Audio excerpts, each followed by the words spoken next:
some questions specific to if you are doing OsteoStrong already and what we can keep in mind with our nutrition. And then there'll also be, information outside of OsteoStrong, how nutrition is pertinent to our bone health, no matter what. So to share a little bit more about our guest today, Dr. Laura Kelly. She is doctor, CEO, author, and advocate. She approaches medicine by looking at the function of natural human mechanisms rather than applying a symptom-based treatment. She's an advocate of really personalizing medicine, and she's exploring the precision medicine paradigm in conjunction with natural and nutritional medicine. This brings the idea of prevention as medicine closer to reality. Her first book, written for and with her mother, Helen, The Healthy Bones Nutrition Plan and Cookbook, which we have in our center, has helped thousands of people understand and manage their bone health. Dr. Kelly is also the founder and CEO of Opal Health, a company she created to provide tools for consumers to understand and manage their own health. We'll be sharing more about what that entails. Self-health care is a necessity, and Opal provides curated and guided testing and results to help us understand and treat ourselves in a very personalized way with nutrition and natural medicine. So welcome, Dr. Kelly. I'd love for you to just give us also a quick intro of a little bit about your journey and how you came into this specialization of nutrition as it pertains to bone health. Hi, thanks. It was because of my mother. I mean, it wasn't driven by anything other than my mother's necessity. She had been losing bone for, consistently for 18 or 20 years. I don't remember exactly. And her doctor said to her at the time, you have to take the reclass shot. If you don't take this shot, then I don't know what to do with you because you'll break your hip and then you're going to die and then I can't be your doctor. So she called me and I was in school and she said, what can I do? And I said, I don't know exactly, but let me help you sort it out. So that's what drove it. That's how it started. Just simply wanting to help my mom, Yeah. Yeah. Such a powerful story and journey. And just from what I've, even connected with you on and learned from you so far, that just how in depth that has gotten as well. So when we're looking at, when it comes to bone health, the role that nutrition plays. So let's kind of start at first base with what is happening as far as, those micronutrients and minerals that support bone health and kind of what's going on in the body with that. Sure. Well, I mean, here's the way that you can think about it. I mean, I started asking this question, which seems like a dumb question at first, but why do we have to eat every day? And the reason we have to eat every day, there are multiple reasons, but all of them come down to the same thing, which is that the only actual way that any of this functions is with nutrient factors, oxygen and electricity. And those are the only things that actually make this function. So if you look down sort of at the genetic level, for example, genes only function with nutritional cofactors. And this is something that's never explored in medicine, as far as I've seen, and rarely explored in healthcare, never explored in healthcare. So if we're talking about making this function optimally, or even just making it function at all, it's just inescapable because these cofactors are the way that we function. So there's multiple ways in which the nutrients interact with the system, all of them necessary.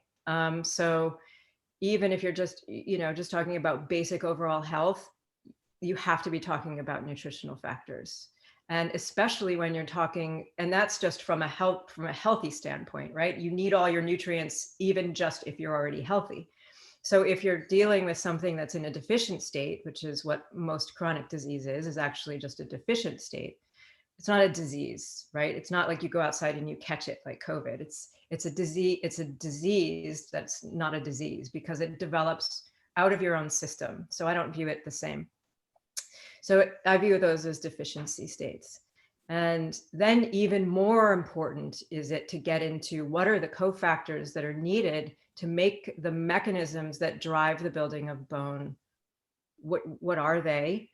How do they interact with each other? And then how do we apply that information? Because if you look at it this way, your body is receiving information. Everything you put into it is turned into information. So how does your body receive that information? What information is it that we're putting in? And how do we figure out which information to put in to get the right response out of this system? And because in that regard, I mean, and this is sort of it doesn't make me uncomfortable anymore. It did at first, but we're kind of a mechanism, actually. You know, we're two things. We're mechanism and then we're spirit, and we're both. So the mechanism part has very specific requirements, and we know what they are. So it becomes simple in that way. Yeah.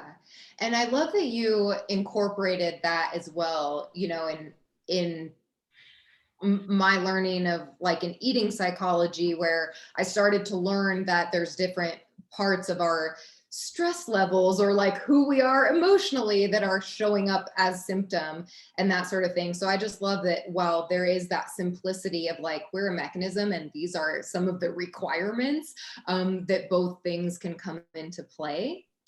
So when you're talking about like a cofactor of nutrition playing a role in our bone health, I know some of us, you know, may hear these common micronutrients and they're sometimes thrown out there like, oh, have more calcium or make sure you're having calcium with K2. And so can you share a little bit about what are some of the main players when it comes to micronutrients that support healthy bone, and maybe even what some of our misconceptions can tend to be about how much we should take or that sort of thing, or if Sure. they're being assimilated?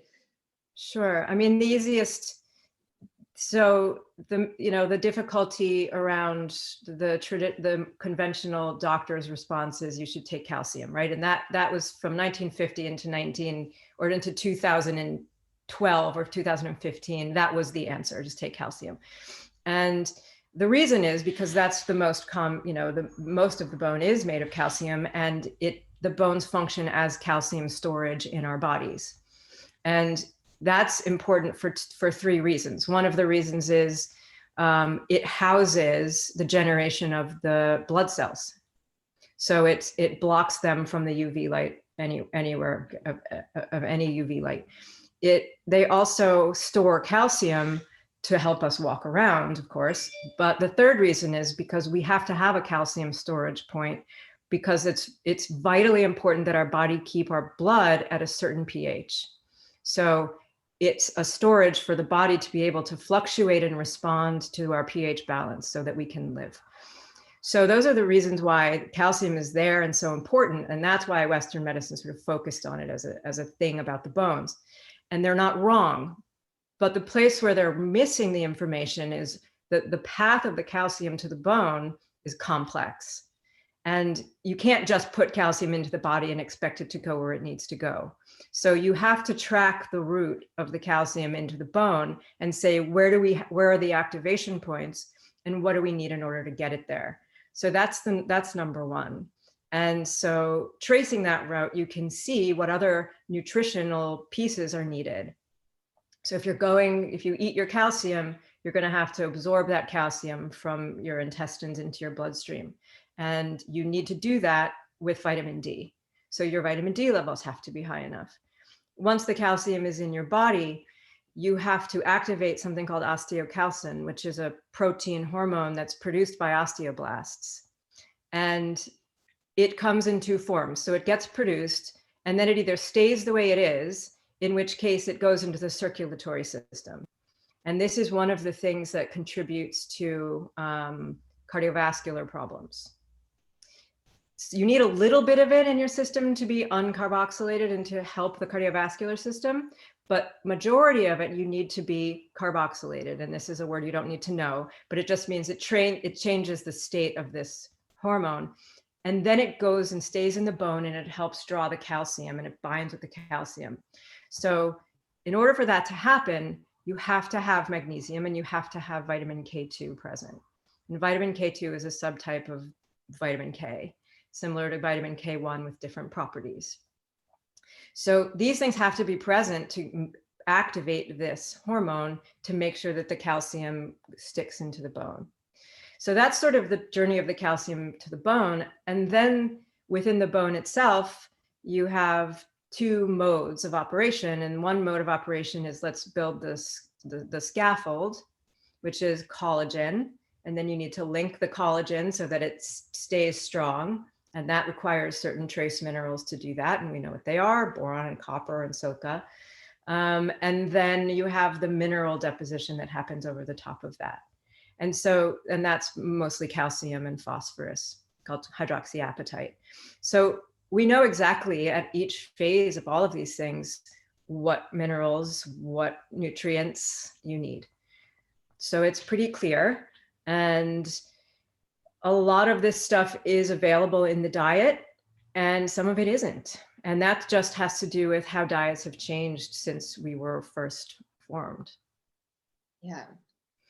And share, just to put a little more context around that before we move on, share a little bit about what maybe has transpired with that diet change of possibly food being less nutrient dense these days, or what do you mean by how the diet has changed over time? Yeah, well, I mean, one of the main things that's changed, I think, is how we consume animals. I mean, everybody here may not consume animals or animal products, but that's one thing that's drastically changed. Now we eat a small piece of muscle. And for most of our history, it was very, very rare to have an animal, and you would eat every single piece of that animal.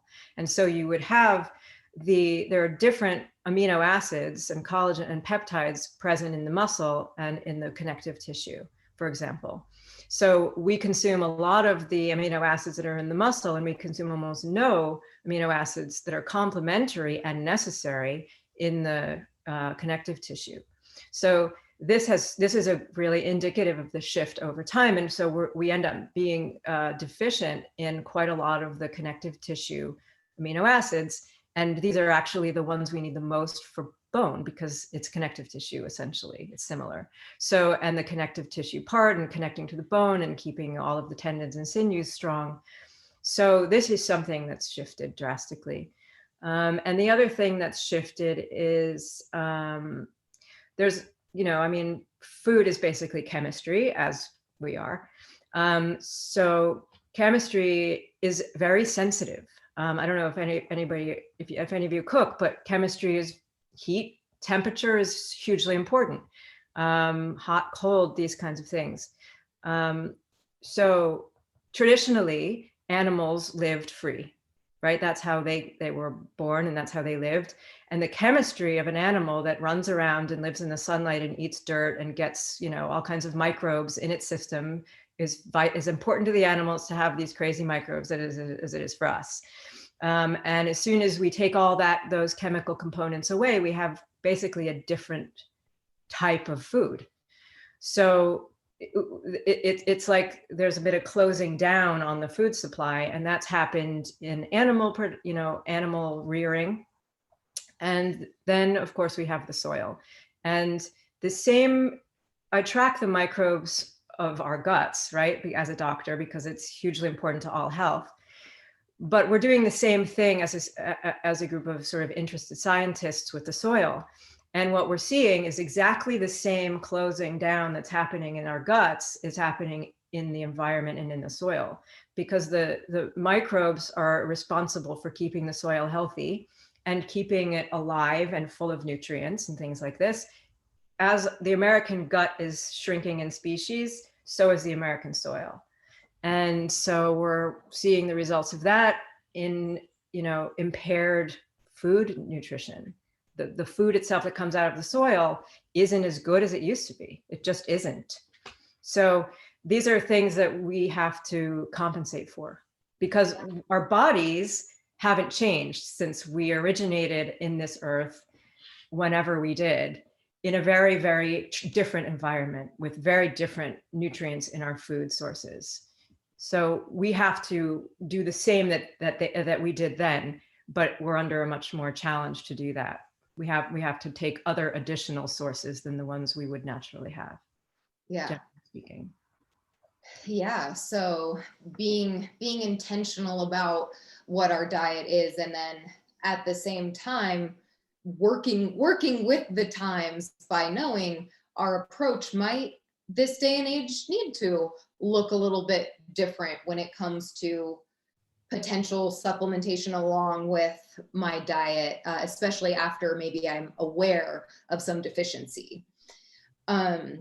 So along those lines, a moment ago, you mentioned how nutrition starts to connect with and help when the osteoblasts are stimulated in the body, which that I know a lot of our members have heard that buzzword, right? The cells that are contributing to bone growth in the body, which that relationship between our bone growing cells and bone tearing away cells, osteoclasts, is what's changing with age, where we can end up then having a discovery of, hey, it's been a few decades that I've, if I'm over 30, around that age that we know where I've been losing bone. So now I'm at a place where I am doing OsteoStrong, and I've learned about, osteogenic loading can support those osteoblasts. I'd love for you to share how those two kind of interact, meaning nutrition and someone doing OsteoStrong, and why it's important and what can be expected of the importance of doing both at the same time, I guess is what I'm trying to say. Sure. Well, I mean, just as if you're before you're 30 and after 30, when you use your body, which hopefully we all do, regularly, especially with exercise, when you use your body, you're telling your system, I need to be strong. I mean, this is all sort of relatively straightforward. Like, we're very basic in this way. You're telling your body, I need to be strong. You're telling your body, I need my bones, I need my muscles, so can we keep them going, and can we keep them strong? And that's the trigger that gets sent when there's impact on your bones, called piezoelectric force. So that electric signal goes here and says, we need you, so let's keep going. So that is a signal from your brain to your body to keep this dense, right? Let's say. But you have to keep in mind that you can signal all you want, but how are you going to make that bone dense? So the way that you make that bone dense has to be only from substrate. It's material. We're dense. We're made of cells and atoms. How do those get made? Those get made with nutrients. That's it. So if you want to build more tissue, you have to have the substrate material to build the tissue. So if you don't eat for 5 days and you go to OsteoStrong and you get the signal, build bone, build bone, build bone, and your body is going to be scrounging around looking for the materials that it needs in order to build the bone. And what it's going to do is it's going to do the best it can. But if they're not all present, you're not going to get the same quality bone building as if you have everything on hand. So that's really the overlap between them, is that what you're doing at OsteoStrong is signaling. And in order to actually use that signal to 100% of its use, which is grow, you have to be providing your body with every piece of that information that it needs to build that bone. And the problem comes, and this is most of my patients in Los Angeles have organic diets, and they've eaten really well for 20 years, and they exercise all the time, and they are all deficient. And it's partially because of the things that we just discussed in the environment. And the other reason for that is because of our genetics. Because genetics, when we're formed as embryos, there's a complete random association between your father's and your mother's oocytes. So you get a random genetic makeup. And what that means is that there's all over the place, there are what are small mutations, and they're called polymorphisms. And these affect how our bodies use the nutrients that we have, that we eat. It isn't the case that if you eat all your B vitamins, they simply just go to work in your body. That's not how it works. There are transformation steps along the way in each person. Sometimes there's 1 or 2 per nutrient. Sometimes there's 4, sometimes there's 10. There's transformations that the nutrient goes through once it's in your system. So each one of those transformations relies on a gene, on a separate gene. So every time there's a gene, there's the chance for a small mutation. And every person I've ever run has multiple small mutations in nutrition that make it so that even if they're eating, let's say B9, that's a well-known mutation.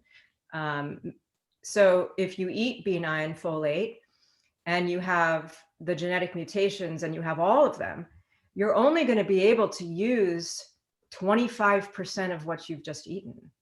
So you, if you have this, have to eat that much more folate in order to actually get through. And sometimes that won't even work. So what we have to do then is you have to eat the transformed version, which is methylfolate. And then your cardiovascular system will be safe for the rest of your life from that problem. And this is true of every nutrient. Like, this is a complex genetic science, nutrition. It's not just about, okay, let's make sure we get the proper nutrients. Of course, we have to get the proper nutrients, but then we have to understand, and this is why I'm speaking about it as information. It's like when you're having a conversation with another human being, you can say all kinds of things, but if they don't understand what you're saying, you have not gotten through. And it's the same thing. You can put tons of nutrients in your body, but if your body can't translate that because of your genetic components, it won't get through. So it's not only the environment of the compromised food production that we have, it's also our natural genetic situation. And each one of us is completely different. And it's not inherited necessarily. You can have completely different genetics for nutrition than either of your parents. So this is just pure personalization and getting down to making sure that really you're doing absolutely the best you can. You kind of want to know this about yourself, right? Because these are things that don't happen right away. These are things that happen over 20 years or over 30 years. Because if you're 75% compromised on a vital nutrient, and all of them are vital, if you're 75% compromised, you're going to have slow deterioration over time. And so these are the little underlying problems that really contribute to long-term development of chronic conditions. Got it. Yeah, that makes sense. And I like they're piecing together, these different reasons why we might be deficient still, even if we are that person where I thought I was doing everything right. I'm eating healthy and all this, and then we're still ending up with, with issues or challenges or more of a chronic situation. And as it pertains to, so many of our members really honed in on their bone density. If someone is at a point in their journey where maybe it is a year in and they're feeling a little overwhelmed of like, okay, I'm like, maybe my DEXA scan wasn't what I wanted it to be as far as a change, and it's time to, if I haven't already, start to look at these other areas. And I'm going to ask you about Opal Health next as well. So if you want to, I know that might be part of this answer, just getting the awareness of our deficiencies and doing testing. But what would you recommend to someone who maybe they're in the middle of their journey, or they're already kind of in their desire to improve bone density journey and they haven't seen the results they've wanted to so far? What are some first steps that you would give someone of, might be going on from a nutritional standpoint that they're still seeing issues, and what some first steps could be from there. Sure. I mean, again, it's like, as I said, I have plenty of patients that I work with all the time who can't believe that they have osteoporosis. They're like, how is it possible? How is this possible?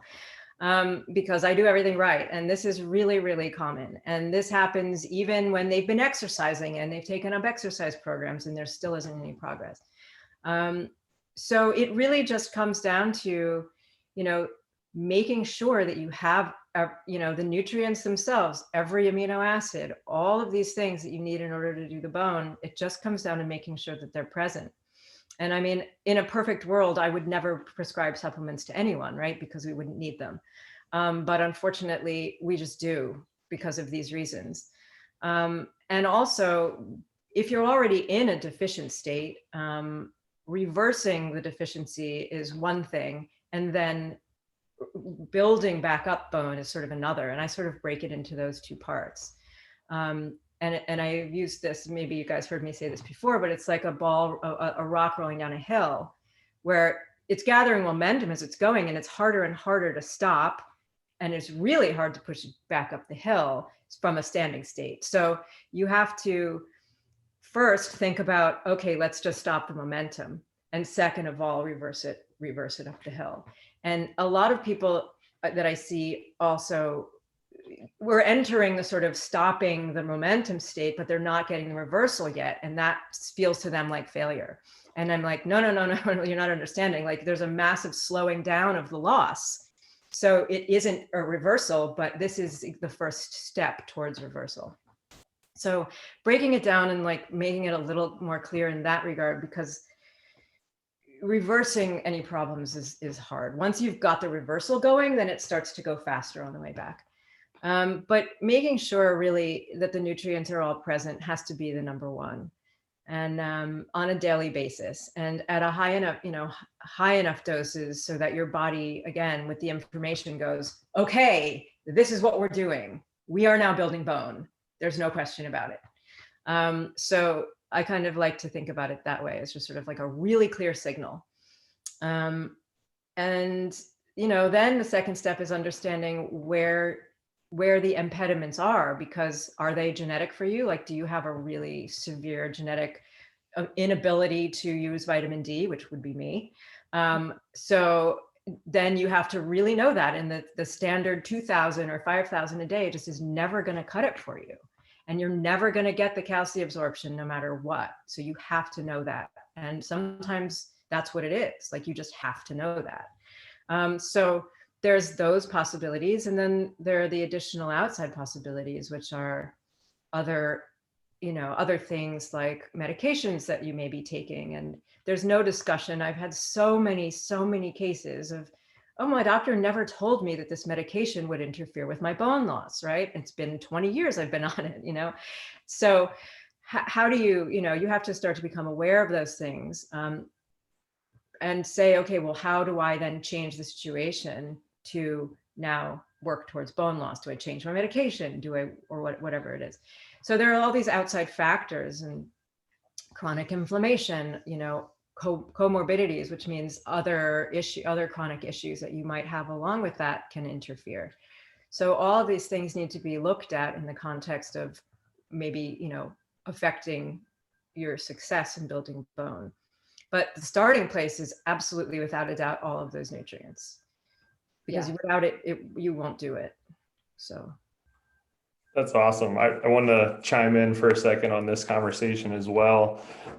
First, I just want to say like how grateful we are to have the opportunity to speak with you every time we do, Dr. Kelly. Like it's just amazing, and how in depth you go, and your approach to medicine. It reminds me of one of my favorite quotes from Einstein, which is, Einstein said, if you give me an hour to solve a problem, I'm going to spend the first 55 minutes defining the problem. Meaning really get down to the root cause. And once you understand, what is causing the issue, then the solution becomes very apparent. And around the topic you were just talking about, I think we find a lot of members that find themselves a bit lost with all the information out there, the things they're hearing from their primary care physician. And I think everything you just said, it can't be understated how valuable it is that people have to understand that, the analogy I like to use about OsteoStrong in combination with nutrition, just like you said, OsteoStrong is the signal. I think about it like building a campfire, in the sense that OsteoStrong is the spark to start the fire, but all the materials have to be there and readily available, which is all the bioavailability of the nutrients that you're talking about. And so I would just, if you could just go a little more in depth on, if someone is at the point where they feel like they've done OsteoStrong for a year and they were expecting a certain result on their DEXA scan, and at that point they're feeling a bit lost, and they're talking with their doctor and they're trying to decide, should I continue down this path, or should I just give up on this and just go take the pharmaceuticals that my doctors are trying to get me to take? What would be your advice to them? I know it's hard to give medical advice generally without, being specific to a patient you're working with, but what might be some considerations in that situation? Well, I mean, first of all, it would depend, of course, on how severe the bone loss is. But let's just say that the patient isn't into severe bone loss and is sort of like over the line into osteoporosis, and is now sort of, okay, what should I do? I'm going to sort of take it from that sort of mid perspective. Generally speaking, I would say, again, it really comes back to the nutrients. It's about really defining for yourself, have I been taking, we know there's a prescribed list of nutrients. Do I have all of them? If I don't know for sure that I have all of them, I need to make sure I supplement with them. And I would tell you that 100 out of 100 of the people that I work with end up supplementing with this particular list of known nutrients, because that way we know you have it. And then you can start to say, well, do I want to take this new part of my approach and continue with OsteoStrong? My suggestion, just in general, would be yes, because it's going to be a different experience for a majority of people if you actually are or like you're saying with the campfire, if you're actually providing an abundance of wood, then you're going to have a much better fire. So that's number one. Number two is, if you do decide to go with a pharmaceutical route, it is just as important to follow through with the nutrition, and frankly with the OsteoStrong too, because if you're taking pharmaceuticals, you're basically sending another signal, basically, because the pharmaceutical is not providing you with more firewood. It's just sending you some more signal, like shutting down the bone destruction or turning up the growth signal. Again, signals. So if you continue to signal your bones without providing the nutrients, again, the body's going to do the best it can. But this is how you end up with something called a bisphosphonate fracture, or any of the fractures that you have from medication. It's not because of the medication, it's because your body is receiving the signal and it's not able to make quality bone because it doesn't have the substrate. So even if however you're going to get your signals, you still need the nutrients in order to actually build the bone. And so whether that signal is OsteoStrong or pharmaceuticals, you're going to really do it right, you have to provide those basics. And if you are going to use pharmaceuticals, again, I mean, I would say there's nothing wrong with, haven't seen any research or anything around this, so I may be wrong. I don't know if there's any around it, but I would say it doesn't have to be either or. If you feel it necessary to take pharmaceuticals, I think that everything would work in concert to, greatly enhance that situation. I don't know what you think of that, but yeah, we certainly have a number of members who are doing OsteoStrong, taking pharmaceuticals, whether it's bisphosphonate or bone anabolic, something combination, as well as doing nutrients. So we're not doctors at our facility, so we always tell everyone, like, the discussion on whether to take pharmaceuticals or not is between you and your doctor. We want to help provide an option to naturally and safely load the bone to actually signal the body to increase osteoblast cells, and then try to share as many resources as possible. And you're the best one that we know of to help educate people on what they need to do alongside that on the nutrition component. Yeah. And going into this where it is, okay, is maybe a combination approach, and that question of where like it has come up in various ways. All right, this first step is very important to know, right? So I'd love for you, Dr. Kelly, to share a little bit about Opal Health and what you do there as far as that micronutrient testing, and just so people know what's available as far as just being able to have an awareness and start to maybe personalize my approach to my micronutrients. So I'd love for you to share a little bit about that, and then we'll go into like a Q&A from the audience. Sure.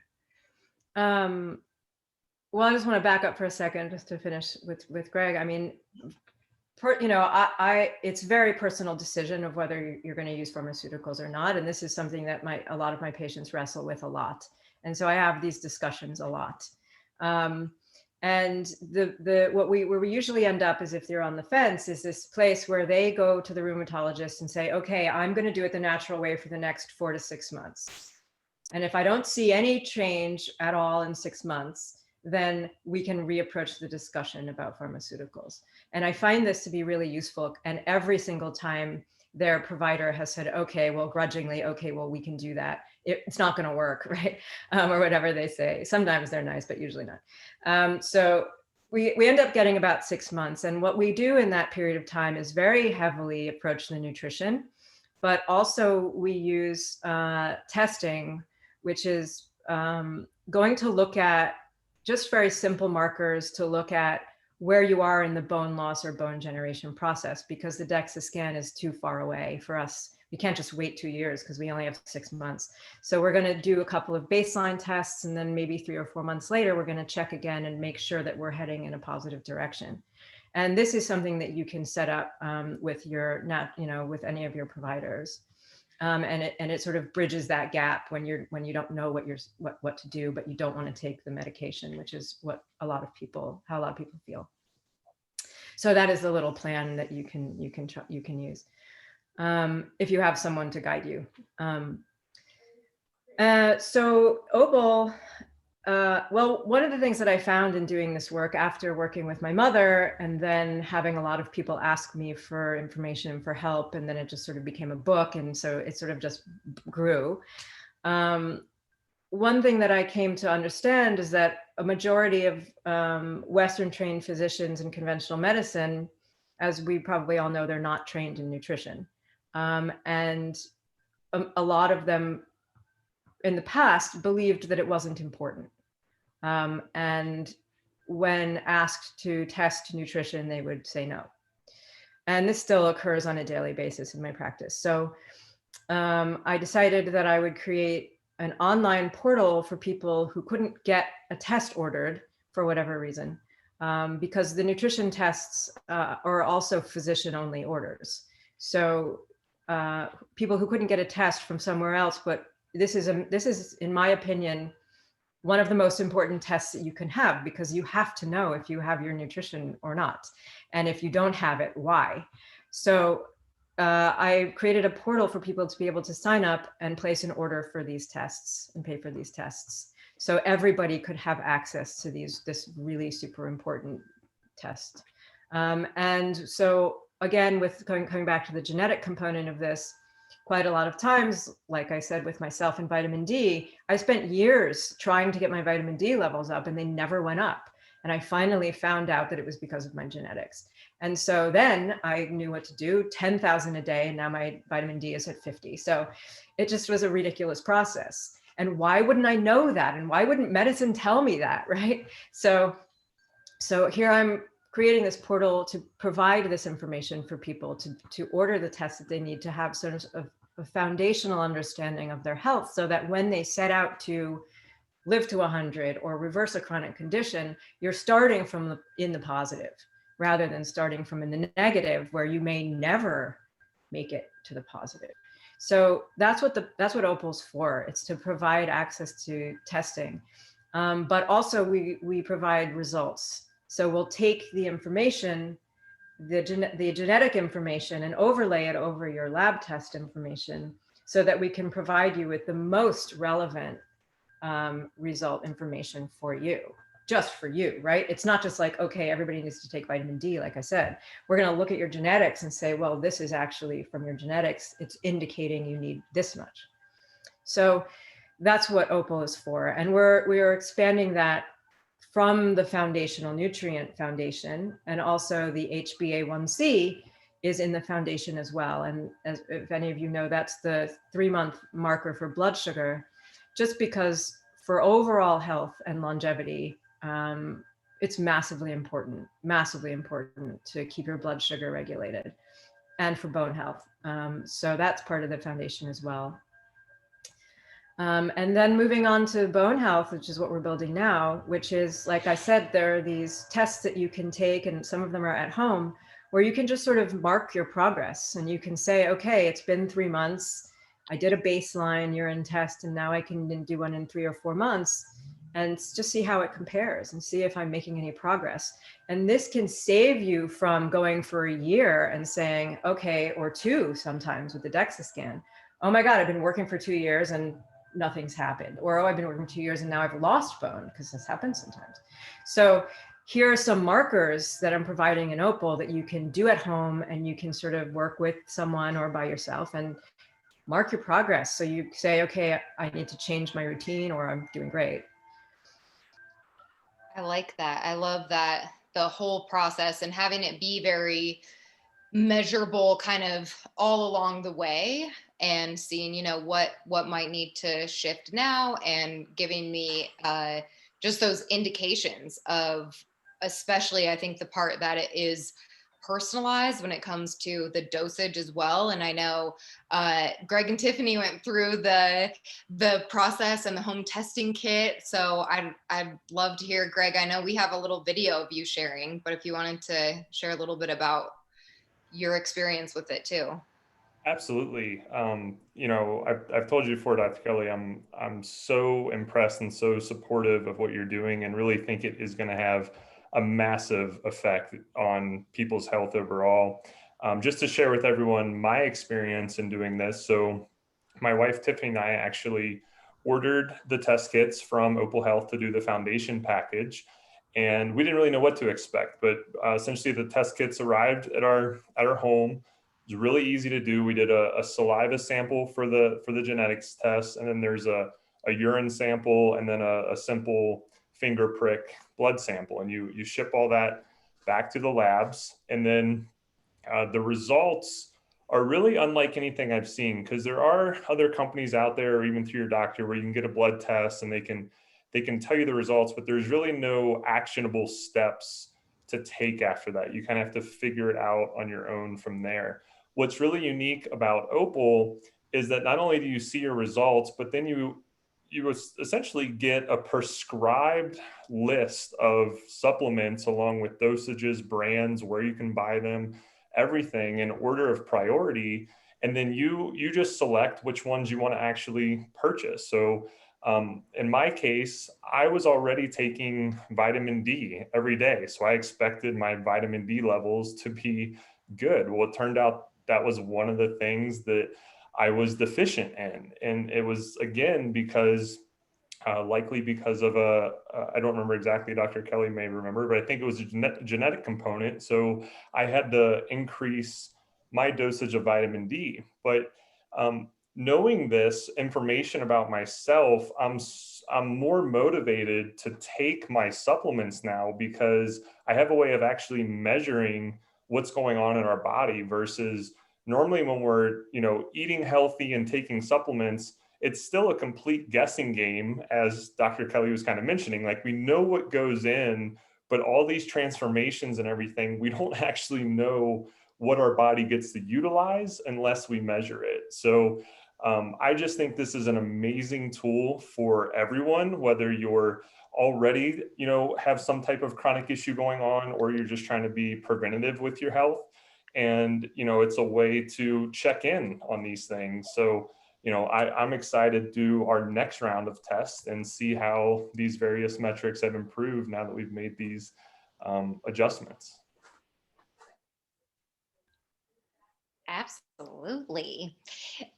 So I love that. Thank you for sharing that. And I think, like you said, it's cool, that journey along the way, coming from, in being an athlete as well. That's was always part of, it's helpful, I think, to see progress and to see little changes. And I know at OsteoStrong, we speak a lot into, we can get so focused on one thing along the way and know, like, well, I'm not going to see anything happen until a year down the road when maybe I get my next DEXA scan.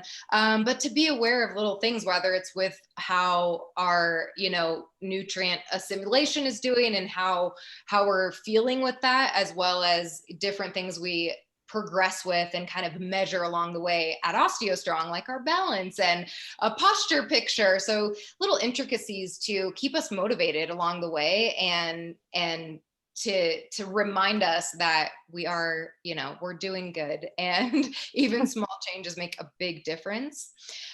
So we'll head into our Q&A. We have had a few people ask where to get more information. So Greg, if maybe you want to put in the chat to panelists and attendees the website for Opal Health and Dr. Laura Kelly's website as well, where you guys can learn more, reach out for more information. And I will start working through a few of these questions. So yes, someone asked, is Opal a test kit? So yes, it is an at-home test kit, right? There are multiple kits. There's urine kits, a blood spot kit, and saliva. So there are multiple kits, but yes. Cool. And yes, you can learn more about those at opal.com, right? Or is it Opal Health? Mm-hmm. Opal Health. I second guess myself. All right. We do have someone asking, this is probably could be a common question. So I'd love to hear your answer with this. Do you tend to recommend a daily vitamin, or is it more important, like first you need to learn what you're deficient in? What would be your answer to someone wondering about taking a multivitamin? I personally don't, because again, dosage is going to vary from person to person so drastically. Like again, with me and vitamin D, my mother needs no supplementation because she goes out into the sun. And if I went out into the sun, I'd have to be in the sun for 36 hours a day, which is obviously impossible. So there's no way that we could take the same vitamin, my mother and I, for example. It wouldn't work. So, and that's just one nutrient. So really at the end of the day, everybody is going to be different in their requirements, and that's just how we're made. So I don't recommend multi. And the other thing is, our body has to process all of this stuff. So generally speaking, if we don't need it, we'll process it out, but it's still processing that we have to go through. So you don't want to be taking a whole bunch of stuff that you don't need. And you want to be taking enough of the right stuff that you do need. So for me personally, I prefer not to do it with the multi, but to find out what this body needs and do it that way. Got it. That's a great answer and makes complete sense. So just for reference, if anyone else does want to ask a question, you can hover at the bottom of your screen and there's a little Q&A chat bubble. That is the best place for us to see the questions coming in. I know we had actually a member today who was excited about listening in on this, was asking me about any possible recommendations or things she could be thinking about nutrition wise before and or after her OsteoStrong session. So is there, with what we're doing with osteogenic loading, well, we don't necessarily describe it as a workout, but the body is putting some effort in, even from an energy and exertion standpoint, and we are stimulating our nervous system. Would there be anything you would touch on there regarding what to think about maybe I'm eating or doing for nutrition before and after my session? Sure. Well, I mean, when we're thinking about signal, I'm just going to sort of off the cuff, I haven't thought about this before, but when we're thinking about signaling, we're thinking about the nervous system. And so that's a key component here. And if you want to, you can actually intensify and upregulate signaling from the nervous system with certain minerals, especially copper and trace minerals. So I think that probably what I would do is, assuming that I were going to supplement with these things, which I would recommend for anybody doing this, at least for the beginning, is I would probably supplement with the trace minerals before. And that way the signal processing and the signal sending is actually going to be increased. And then make sure you're also really well hydrated, those two things.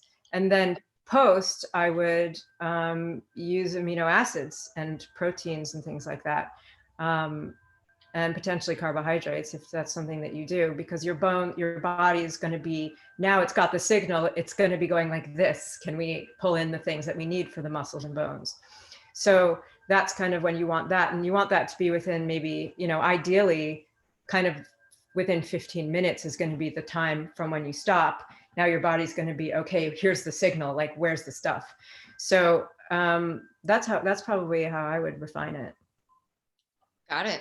Love it. Some good little tangible things too to think about when we're during that time around the actual session.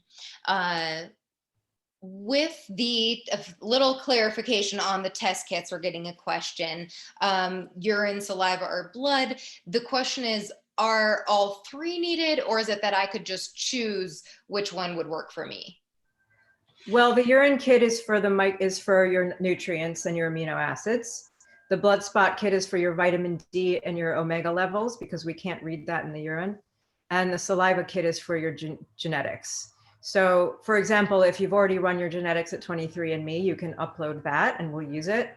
But if you haven't and you want to know your genetics, which is a good thing to know, then you can buy that kit and use it, but you don't have to. You can do any of them that you want. And if you have all of them already, then you can just upload all of them and we'll run it. Got it. That makes perfect sense. Thank you for that clarification. Okay, let's see. I'm seeing if we have any other questions come in. While you're looking, Tessie, I'll ask a quick question. So Dr. Kelly, I know you touched on a couple times the bone module, health module that you're working on, and I just want to make sure everyone is walking away understanding what that entails. So could you just explain what testing your osteoclast levels, what benefit that has to them in terms of a real-time check-in versus waiting a year for a DEXA scan? Sure. So the way that Opal's set up is that there's a foundation, because I've found that no matter what it is that you want to do in your body, these are the things that you'd have to know. So that's called the foundation module. And then now we're making the bone module, which is set up for people who are interested in learning about or, navigating their bone health. And that module pulls in a bunch of markers from the foundation, because there are a whole bunch of pieces of foundational information that we need for bones. We need to know about amino acids. We need to know about vitamin C. We need to know about vitamin D. So we're pulling those markers. So those are all really important for bone health, the nutrient portion. And then as well are these markers that I'm talking about that you can do in between DEXA scans. There's a couple of markers that you can run that will tell you how much, what's your rate of bone loss. And it won't tell you your rate, but what it'll do is you can compare from a baseline test to a couple of 3 months or 4 months later, and you can see your rate of bone loss or bone growth. So these are the markers that you can do within the bone module to help you manage and understand where you're at. So it's not this sort of overwhelming black hole of a year or 2 years where you don't know what's happening. And so we're providing that. You'll also be able to upload any of your DEXA numbers and plot them over time. I think maybe you do that at OsteoStrong already, but that's something that you can import. So it's really just to really help people take control, because you guys are doing all the work, right? We're helping you, but you're doing the work. So here's tools to help you monitor yourself and manage yourself so that it doesn't feel out of control or like you don't know what you're doing. And so also with the results from those tests based on, you know, a baseline, just to get specific, a baseline test is recommended for sure, because then we know relative to where you were at, where you are now. And it's hard to do that without that.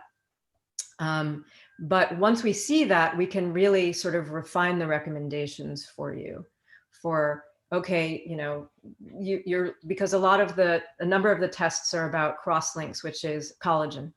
How much collagen is actually being used to build the bone. And from that marker relative to where you were, we know, okay, you're not using enough collagen, or you are using too much collagen, or whatever it is. So we can refine recommendations over time if you have a baseline and then additional tests. But either way, the result of that module is the bone nutrient recommendations complete. And the more information we have on you from the tests you've run, the more specific we can get for you within those recommendations. Awesome. And I actually, while you're talking, I pulled up my results. So I figured I would just share my screen really quick just to show people kind of what it looks like on the back end of this process, at least for the foundation piece. So Tessie, are you able to enable screen sharing for me? It's probably in the security settings somewhere. Yes, give me 1 second.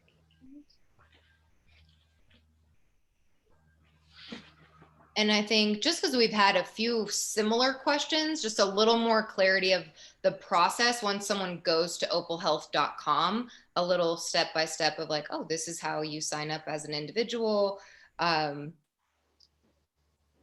Just because we had a few questions. Well, opalhealth.com is the informational website.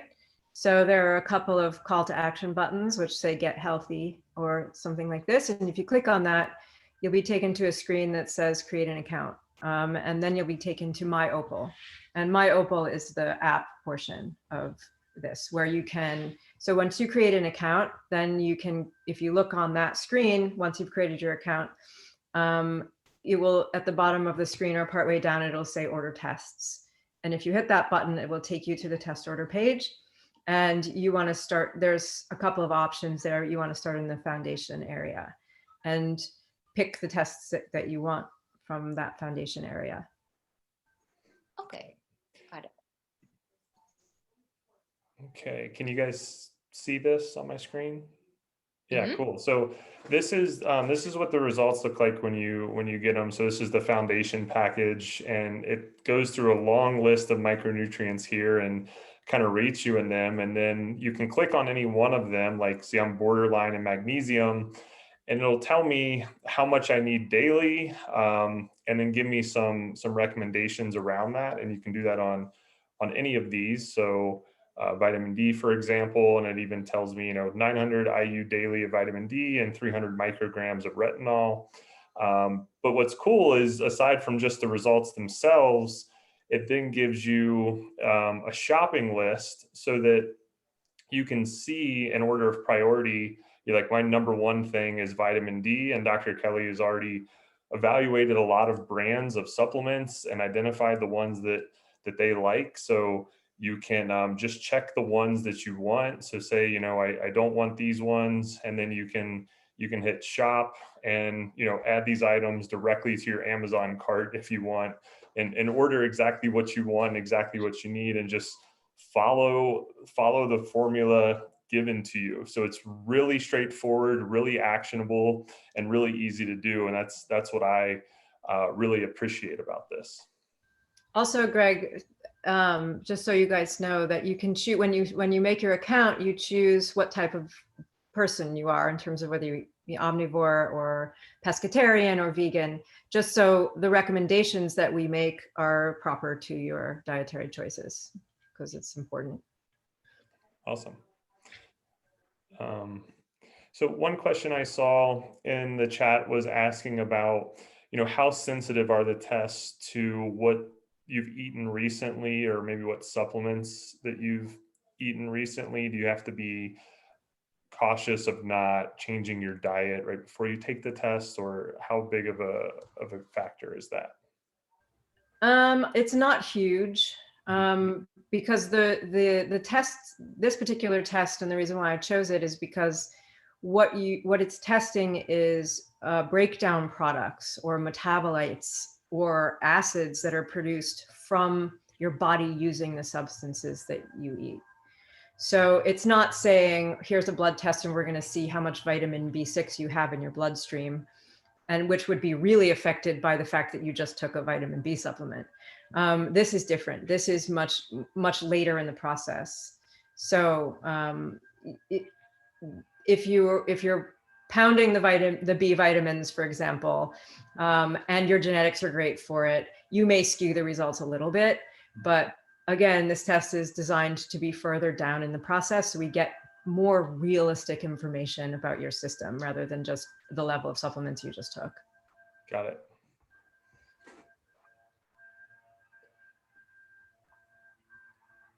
Great. Awesome. I'm just checking if we have any final questions that we want to get to. We are a little over the hour, so we'll close out in just a minute.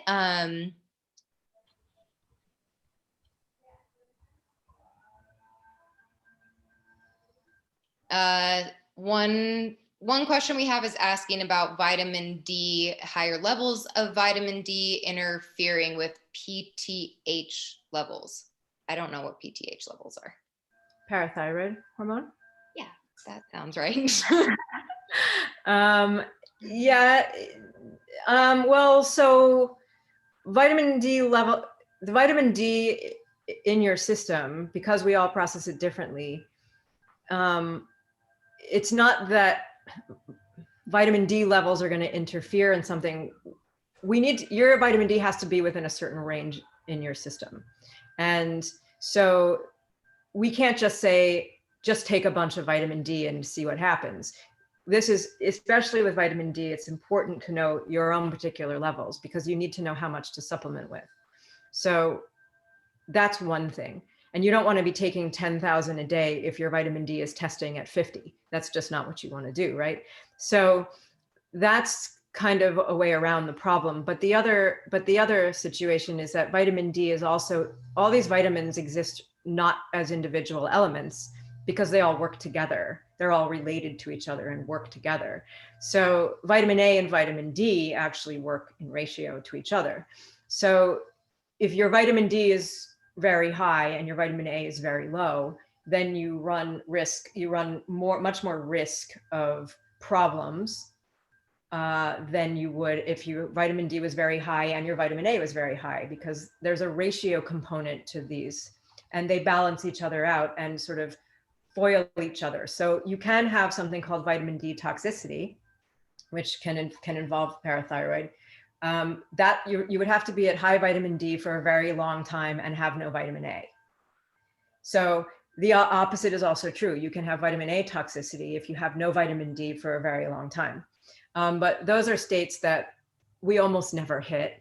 And if you're really going about this properly, that would never happen.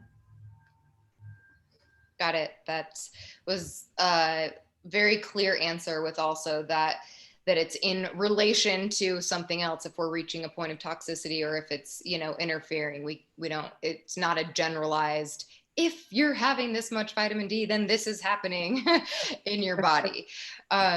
One other person, this should be a quick answer, was asking about how often would someone do the testing?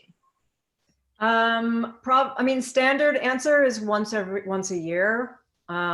If you're going through a chronic disease reversal, which hopefully all of you are, then probably every 6 months. or at least once, and then 6 months. And then if things are looking great in the next direction, maybe once more in 6 months, and then every year after that, something like that, until you've got a really great handle on your system and how you function. And then, you're smooth sailing. And then whenever you feel like it, every couple of years, probably at that point. And then every time you change your diet, if you decide to become a vegan, if you, I don't know, decide to get pregnant or things like this, you might want to retest at that point, even if it's been just maybe 6 months since you last did it or something. If something major like that has changed, could be a good time to retest. Right. Got it. Makes sense. Awesome. Greg, are you seeing any other questions? I saw one more question. It's a little bit different topic. Are you okay on time, Dr. Kelly, to Sure. take one or two more? Yep. Okay. So I'm gonna add some context to what I think the question is about. So they're asking about a specific brand of olive oil that is supposedly higher in omega-3s than omega-6s, and if that can help lose weight. And I think this is another misunderstood topic that I think could, you can explain much better than I can. But could you just touch on maybe this is where the A1C test could fit in, and the importance of insulin sensitivity and in relation to attempting to lose weight, and how that ties in to potentially eating healthy fat? Right. Yeah, I mean, healthy fat is really, really, really, really, really important. This also, I hope this doesn't get too complicated, but again, types of fat: saturated fat, polyunsaturated fat, monounsaturated fat, like olive oil is mixed, but generally speaking, good. Depends for your particular body. Everybody's different.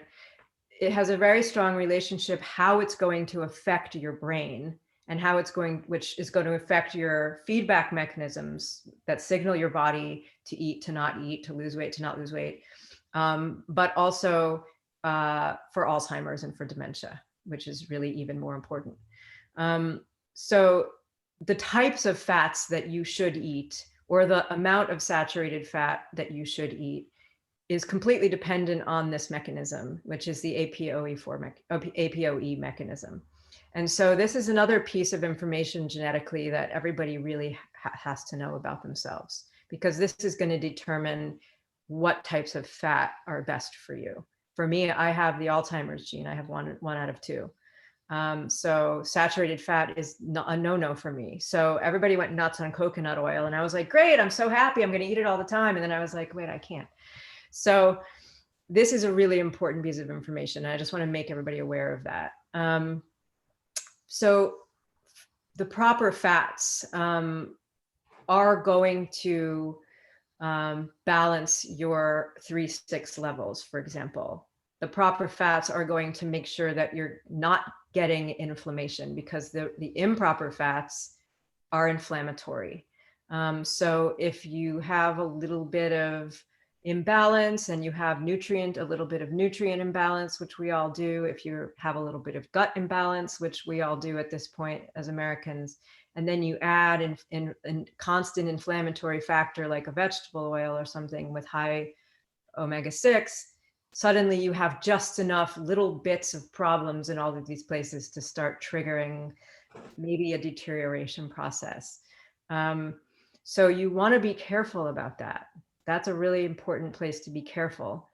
In terms of losing weight, it is important to keep the omega-3/6 ratio for all health and for inflammation. And in terms of it's mostly related to inflammation, that part.